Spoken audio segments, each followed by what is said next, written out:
In the once peaceful world of Garten of Banban, the mascots lived in harmony. Their vibrant and cheerful nature bringing joy to all. They danced through the brightly coloured halls, played cheerful games, and laughed together without fear. However, Dr. Uthman Adam, a scientist obsessed with the idea of evolution through conflict, was not satisfied. He believed that only through battle and carnage could the mascots achieve their true potential. Determined to see his twisted vision realised, Dr. Adam collected the DNA of every mascot, blending their unique traits with something far darker. He spent years in his hidden laboratory, tirelessly working on a grotesque fusion of nightmare and science. His experiments resulted in the birth of a monstrous entity, Ramamba.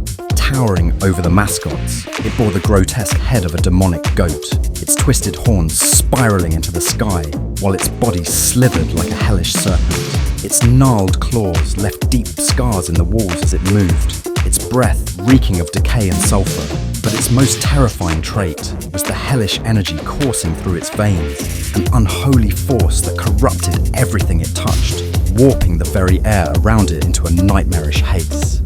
With a sickening roar, Ramamba was unleashed upon the garden. It moved with unnatural speed, its gaping maw swallowing mascots whole as its presence spread decay and despair. The once unified mascots found themselves hunted. Their sanctuary turned into a battleground. Panic spread like wildfire as friends turned on each other in their desperate struggle for survival.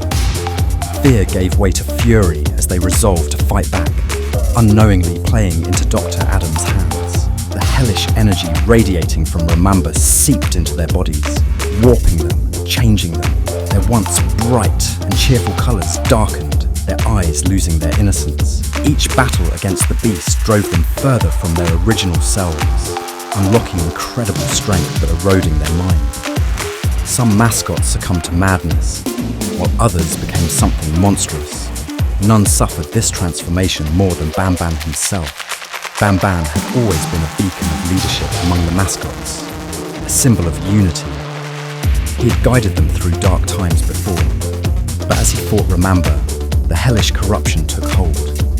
His once friendly eyes burned crimson, his form twisted into something monstrous, his muscles bulged unnaturally, his sharp claws extending into wicked talons. He had become stronger, far stronger than he had ever imagined, but it wasn't enough. No matter how hard he struck, Ramamba's skin was impenetrable, its demonic hide shrugging off his mightiest attacks.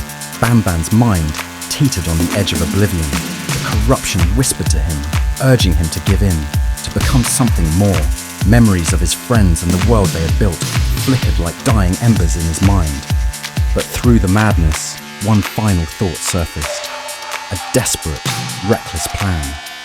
With a guttural roar, Banban leaped into Ramamba's gaping mouth, plunging himself into the abyss of the beast.